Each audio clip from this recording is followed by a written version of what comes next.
समुद्र मंथन की कथा। छठे अर्थात चाक्षुष मनवंतर में समुद्र में से जो अमृत मिला उसे भगवान ने देवों को पिलाया। इस मनवंतर में भगवान ने अजीत नाम से अवतार लिया था। समुद्र मंथन करके अमृत निकाला। स्वयं विष्णु ने ही कच्छप रूप धारण करके मंदराचल पर्वत को अपनी पीठ पर धारण किया। राजा परीक्षित ने पूछा, भगवान ने समुद्र मंथन कैसे किया?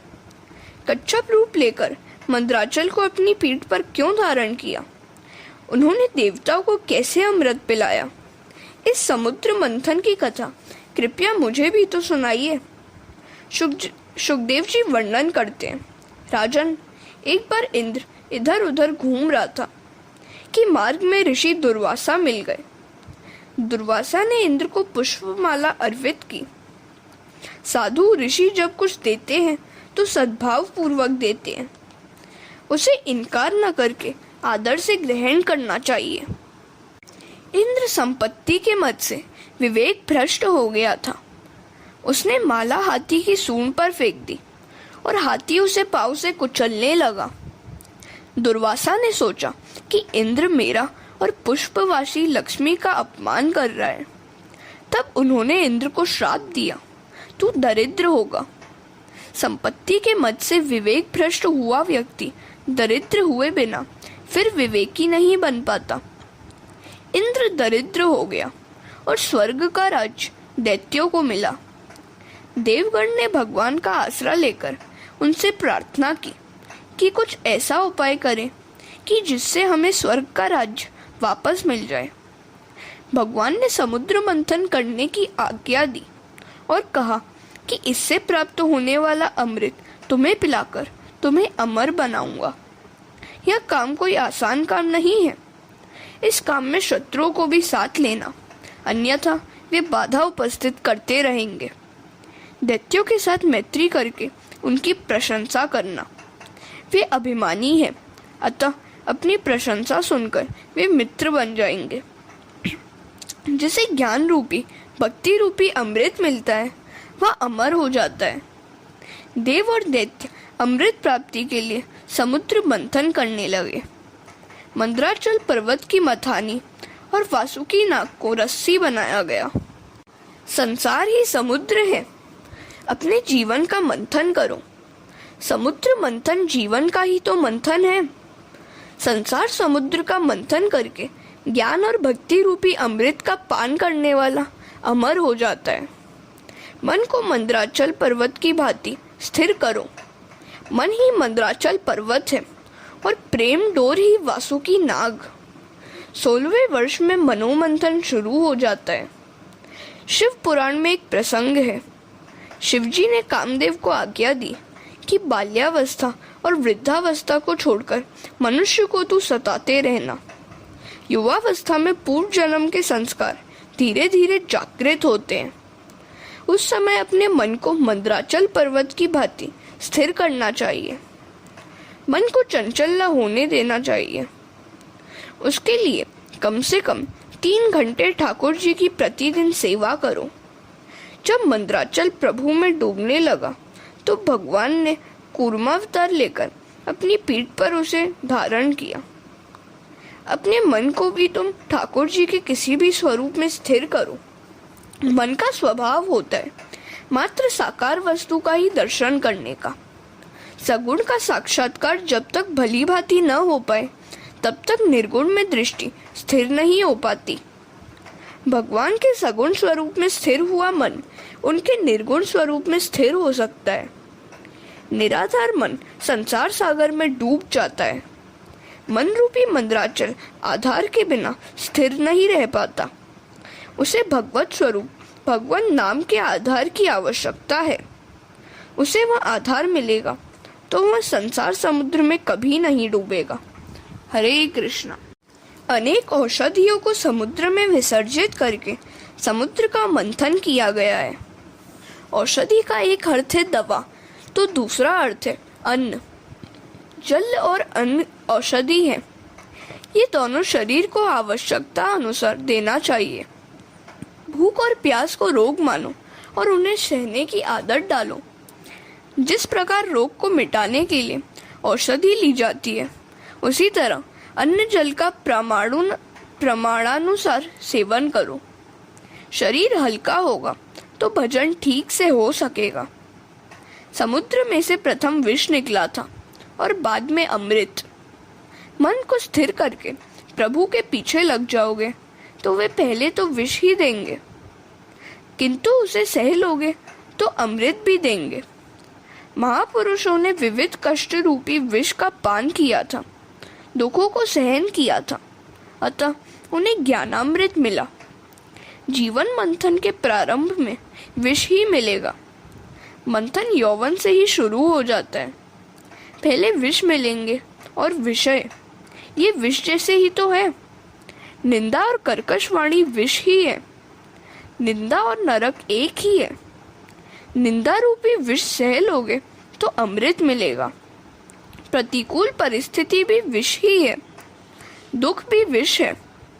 विष की दुर्गंधी देवों से सह ही नहीं गई तो प्रभु ने विषपान के लिए शंकर को बुला भेजा। जिसके सिर पर ज्ञान गंगा होती है वह विष को पचा सकता है।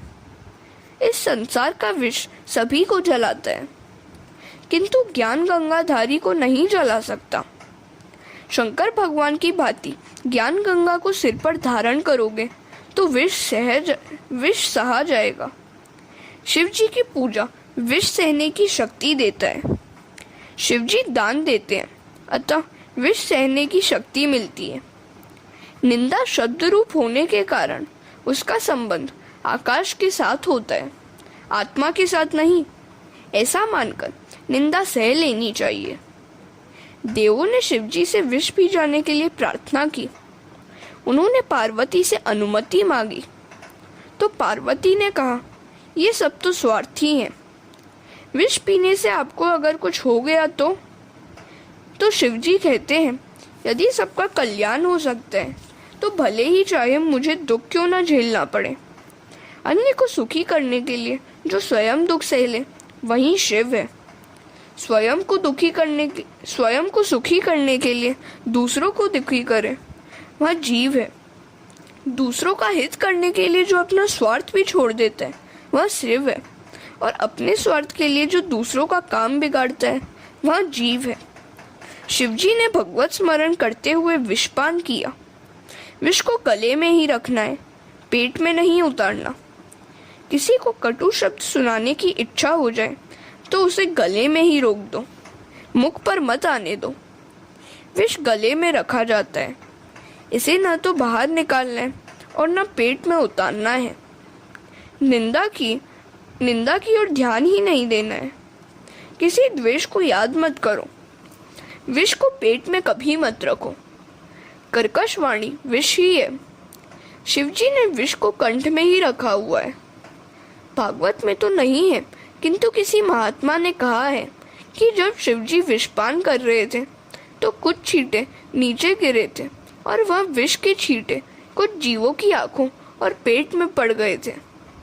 विष की जलन अधिक हो जाए तो भगवान के नाम का कीर्तन करो। भगवान का नाम विष को भी अमृत बना देता है। शिवजी भी इसी तरह तो भगवान का नाम लेकर विष पी गए थे। संसार में विष भी है और अमृत भी। जो विष को पचा सकेगा उसे अमृत मिलेगा। कृष्ण कीर्तन ही अमृत है। हरे कृष्ण। 16वें वर्ष से जीवन में मंथन शुरू होता है। मन में वासना का विष उत्पन्न होता है। उस समय मन को मंद्राचल सा स्थिर कर लोगे तो उस मनोमंथन में से, संसार में से भक्ति और ज्ञान रूपी अमृत प्राप्त होगा। फिर तो मानव अमर हो जाएगा। इस तरह जिसे भक्ति और ज्ञान मिलेंगे उसकी मृत्यु नहीं होगी। शंकराचार्य, वल्लभाचार्य, मीराबाई, तुकाराम आदि न जाने कितने संत साधु भक्तों को कोई भूल नहीं पाया है। वे सब अमर हैं, उन्हें सभी याद करते हैं। भगवान पहले विष देते हैं और फिर अमृत। जो उनके पीछे लगता है उसकी वे परीक्षा करते हैं। जगत के कल्याण के हेतु, भलाई के लिए शंकर ने विषपान किया। साधु पुरुषों का ऐसा ही वर्तन होता है। सज्जन पुरुष अपने प्राण का बलिदान देकर भी अन्य के प्राण की रक्षा करते हैं, जबकि संसार के मानव मोह माया से लिपटकर पारस्परिक वैर भावना बढ़ाते रहते हैं। परोपकारी सज्जन प्रजा के दुख दूर करने के लिए स्वयं दुख सह लेते हैं। वे कहते हैं, सभी के लिए मैं दुख सह लूंगा, किंतु अपने लिए किसी को भी दुख सहने नहीं दूंगा। साधु पुरुष अन्य लोगों के दुख से दुखी होते हैं, किंतु यह दुख नहीं है, यह तो सभी के हृदय में विराजमान परमात्मा की आराधना है। मंथन करते करते गौ माता कामधेनु प्राप्त हुई। गौ माता कामधेनु का दान ऋषि मुनियों को दिया गया। जो संपत्ति प्रथम मिले उसका परोपकार में उपयोग करो। कामधेनु संतोष का प्रतीक है। संतोष कामधेनु का स्वरूप है। जिसके आंगन में संतोष रूपी गाय है वह ब्राह्मण ही ब्रह्मनिष्ठ है। असंतोषी मनुष्य पाप करता है। ब्राह्मण का जीवन अति सात्विक होना चाहिए। आगे जाकर उच्चैःश्रवा नामक घोड़ा प्राप्त हुआ। इसे देखकर दैत्यों का मन ललचाया तो उस घोड़े को उन्हें दे दिया गया। श्रव शब्द का अर्थ है कीर्ति। उच्चैःश्रवा कीर्ति का प्रतीक है। मन को जो पर्वत सा स्थिर कर पाएगा उसे जगत में कीर्ति मिलेगी और लक्ष्मी भी। जिसका मन कीर्ति में फंसता है उसे अमृत नहीं मिल पाता। साधन के आरंभ में कीर्ति मिलती है।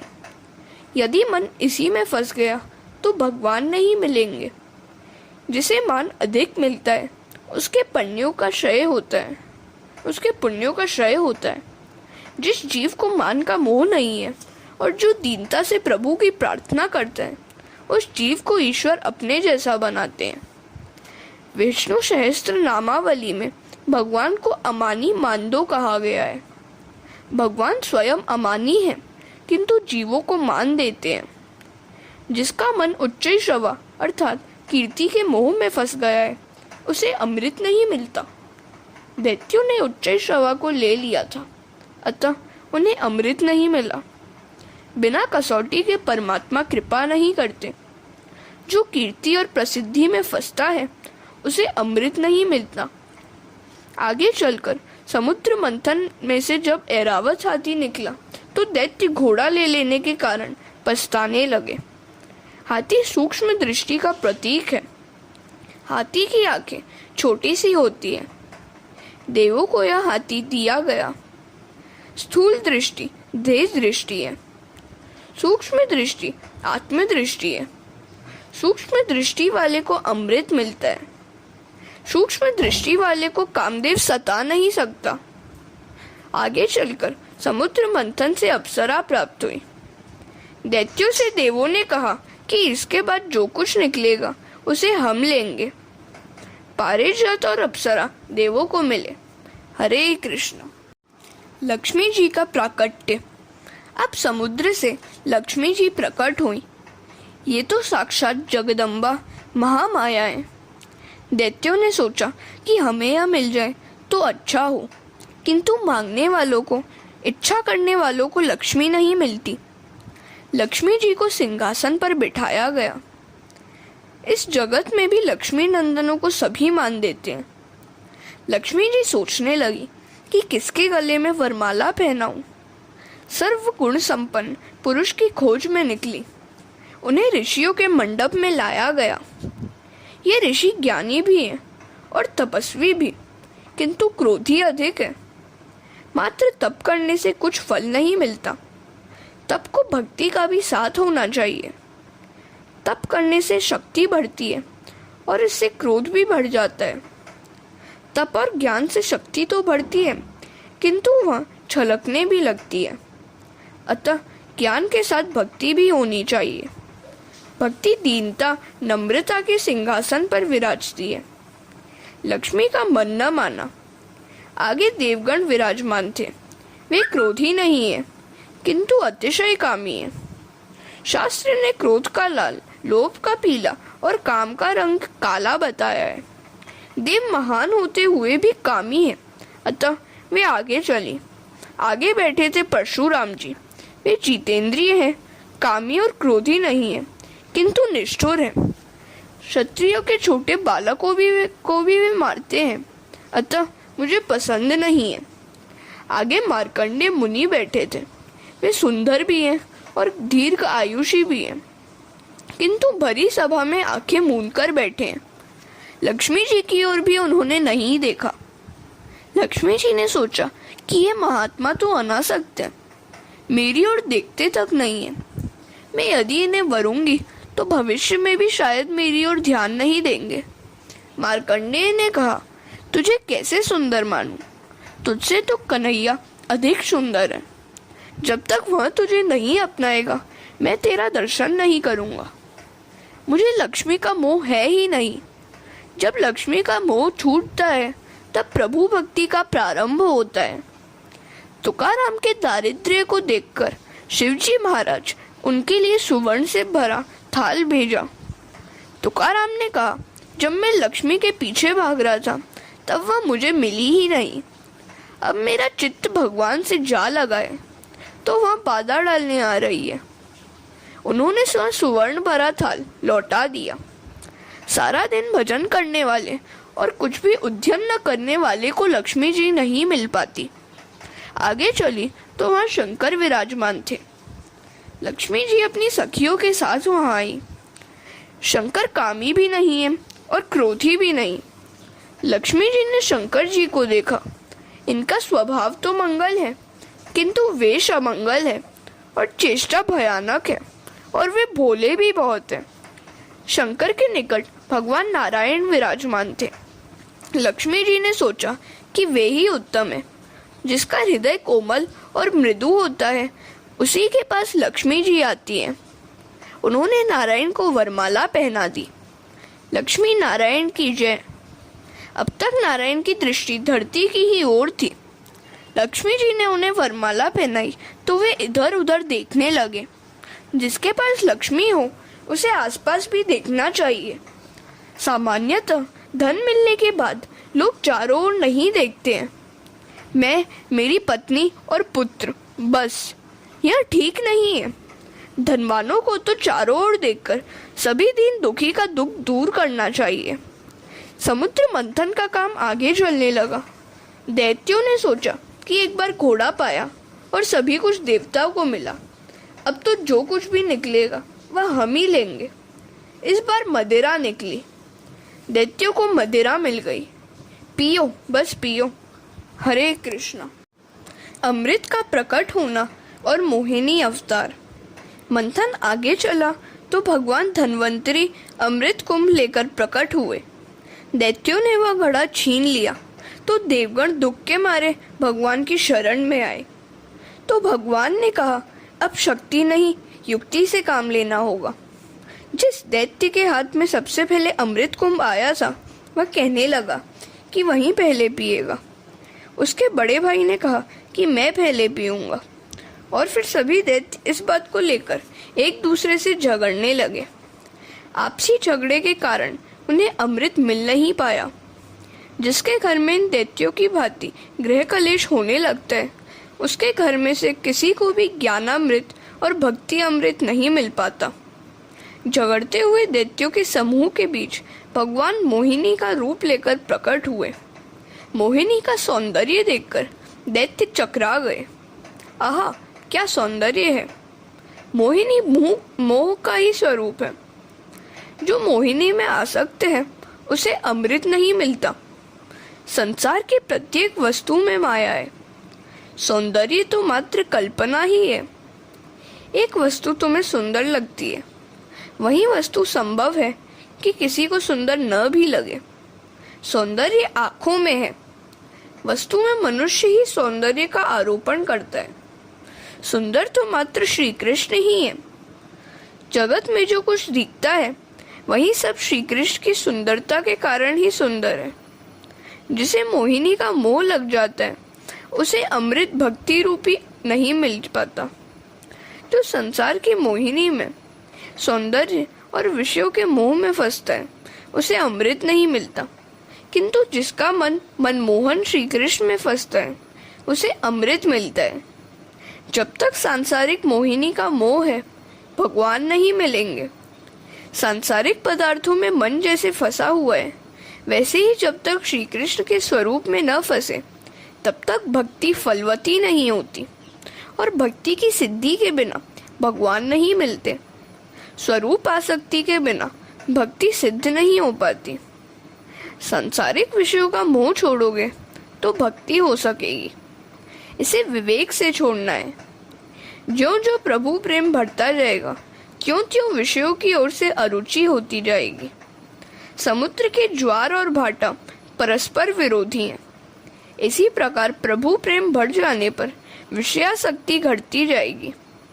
आंखों में काम को रखकर जगत को देखोगे तो मोह उत्पन्न होगा, और आंखों में ईश्वर को रखोगे तो मोह का नाश होगा। सांसारिक स्वरूप में आसक्ति ही माया है। ईश्वर के स्वरूप में जो आसक्ति है वही भक्ति है। दैत्य कौन है? राह पर चलती हुई किसी भी स्त्री में जिसका मन फंस जाए वही दैत्य है। जो पर स्त्री का चिंतन करे वह राक्षस है। कामातुर दैत्यों ने मोहिनी को घेर लिया और पूछने लगे, देवी तुम कहाँ से आई हो? तुम्हारा गांव कौन सा है? तुम्हारा विवाह हो गया है या नहीं?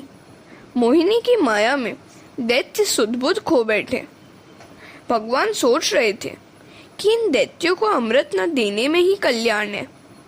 यदि इन्हें अमृत मिलेगा तो वे अमरता प्राप्त करके अभिमानी होकर पाप अधिक करेंगे। मोहिनी ने हंसते हुए कहा, मैं तो आपके कल्याण के लिए आई हूँ। मेरा कोई एक घर नहीं है, मेरे तो कई घर हैं। जो भी पुरुष मुझसे प्रेम करता है मैं उसके घर जाती हूँ। मैं तुकाराम के घर भी जाती हूँ और नरसिंह मेहता के घर भी। वैष्णव के जितने भी घर हैं सभी ठाकुर जी के भी हैं। हरे कृष्ण। दैत्य मूर्ख थे, अतः मोहिनी के वचनों का गूढ़ार्थ समझ न सके। जिस दैत्य के हाथ में अमृत कुंभ था वह ललचाई आंखों से मोहिनी की ओर देख रहा था। उसने कहा, मैं यह कुंभ तुम्हें भेंट करता हूँ। उसने सोचा कि इससे प्रसन्न होकर मोहिनी उसके घर आएगी। मोहिनी ने उससे पूछा, इस घड़े में क्या है? तो उसने कहा कि अमृत है। सौंदर्य किसी जड़ वस्तु में नहीं है। जिसे देखने से विकार जागे वह सौंदर्य है ही नहीं। दैत्यों ने वह घड़ा मोहिनी के हाथों में दे दिया और बोला, देवी जी बांटेंगी और हम शांति से पिएंगे, हाथ जोड़कर बैठेंगे, झगड़ा नहीं करेंगे। मोहिनी देवी ने देव और दानवों को अलग अलग दो पंक्तियों में बिठलाया और पहले दैत्यों के पास जाकर उनसे कहा, मैं आपका कल्याण करना चाहती हूँ, किंतु वह ऊपर का अमृत पानी जैसा है, अतः उसे देवों को पिला दूं और नीचे का जो अच्छा अमृत है वह आपको पिलाऊंगी, ठीक है ना? बेचारे मोहांध दैत्य वे कहने लगे, अच्छा अच्छा, हम नीचे का अच्छा भाग ही पी लेंगे। आपके हाथों से तो मात्र एक बूंद भी मिल जाए तो भी बहुत है। वे मोहांध होकर बुद्धि गवा बैठे थे। अन्यथा एक ही घड़े में अमृत दो प्रकार का कैसे हो सकता है? दैत्यों ने कहा, देवी जी आपको जो योग्य लगे वही करें। मोहिनी देवी देवों को अमृत पिलाने लगी। कुछ देर बाद दैत्य घबराकर सोचने लगे कि इस बात में छल दिखाई देता है। दैत्य राहु ने सोचा कि इसमें कुछ न कुछ कपट है। इस नारी का विश्वास करके हमने बहुत बड़ी भूल की है। ऐसा सोचता हुआ वह देव पक्ष में जा बैठा कि जिससे अपना भाग गंवाना न पड़े। राहु देवों की पंक्ति में सूर्य और चंद्र के बीच बैठ गया। मोहिनी देवी जान गई कि वह दैत्य है, किंतु पंक्ति भेद न करने के हेतु से राहु को भी अमृत दिया। भोजन में विषमता कभी मत करो। जो पंक्ति भेद करता है उसे संग्रहणी नामक रोग हो जाता है। जब तक पूर्व जन्म का पुण्य बलवान है पाप का फल नहीं मिलता। यह भी तो सोचो, जब इंद्रादि देवों को अमृत मिल रहा था तब राहु वहां नहीं आया, किंतु जब सूर्य चंद्र को अमृत मिल रहा था तो वह आ पहुंचा। मन का स्वामी चंद्र है, चंद्र मन का स्वरूप है। बुद्धि का स्वामी सूर्य है, सूर्य बुद्धि का स्वरूप है। हाथों से, जीभ से मनुष्य भक्ति करता है, तब विषय रूपी राहु बाधा डालने नहीं आता है। तब किंतु जब मनुष्य मन से, बुद्धि से ईश्वर का ध्यान करने में लगता है, तो विषय रूपी राहु बाधा डालने के लिए आ धमकता है। मन बुद्धि को ईश्वर के ध्यान में लगाया नहीं कि राहु को आया हुआ समझो। मन और बुद्धि को जो भक्ति रूपी अमृत मिलता है, वह विषय रूपी राहु से देखा नहीं जाता। अतः विषय रूपी राहु विघ्न डालने आ जाता है। इस विषय राहु को ज्ञान चक्र से नष्ट कर दो। राहु ने अमृत पीना शुरू कर ही दिया था कि भगवान ने सुदर्शन चक्र चलाकर उसका सिर उड़ा दिया। अर्थात सुदर्शन चक्र, ज्ञान रूपी सुदर्शन चक्र से विषय रूपी राहु का नाश किया जाए, किंतु मात्र ज्ञान और बुद्धि से विषय रूपी राहु मरता नहीं है। ज्ञान और बुद्धि का अधिक विश्वास मत करो। अकेले ज्ञान से कुछ भी नहीं हो सकता, क्योंकि राहु वैसे तो अमर है। जब तक कोई सच्चे संत की कृपा नहीं मिल पाती, विषय राहु नहीं मरता। मात्र ज्ञान से विषयों का नाश नहीं हो पाता। ईश्वर के अनुग्रह से ही मन निर्विषयी होता है। भगवान की कृपा के बिना मन निर्विषयी नहीं हो सकता। ज्ञान का आश्रय लेकर भी अति दीन बनोगे तो परमात्मा कृपा करके विषय राहु को मारेंगे। मात्र ज्ञान से ही निर्विषयता नहीं हो पाती। ईश्वर की कृपा से निर्विषयता आती है। परमात्मा की कृपा और साक्षात्कार से ही विषयासक्ति और विषयानुरागिता में से मन निवृत्त हो पाता है। दैत्य भगवान से विमुख थे, अतः उन्हें अमृत नहीं मिला। संसार की मोहिनी में फंस जाओगे तो भक्ति रूपी अमृत कभी नहीं मिलेगा। हरे कृष्णा।